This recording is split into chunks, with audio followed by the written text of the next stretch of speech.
চিঠিটাতে কি লেখা আছে দেখো, অম্বর শিবাক্য পূর্ণ করি তাইকে দান গুণ ধরে খ চন্দ্র ভরিয়া পড়ে, এই মাত্র বাণী কহে নীলমণি চলে গেল মধু।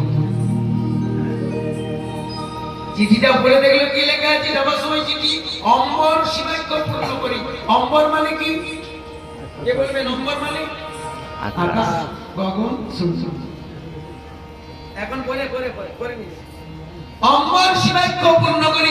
শিবের চক্ষু হচ্ছে তিনটি, তাহলে তিনের শূন্য দিলে কত হয়? 30। তাই এর গুণ ধরি 30 কে যদি 3 দ্বারা গুণ করা হয় কত হয় মায়েরা? 3 × 90। খ চন্দ্র ভরিয়া পড়ে। খ মানে হচ্ছে শূন্য আর চন্দ্র হচ্ছে একই চন্দ্র। তাহলে 90 থেকে যদি 10 বাদ দেওয়া হয় কত হয়? 80। কি সুন্দর মাতুরের ভাঙনি দেখুন, বলছে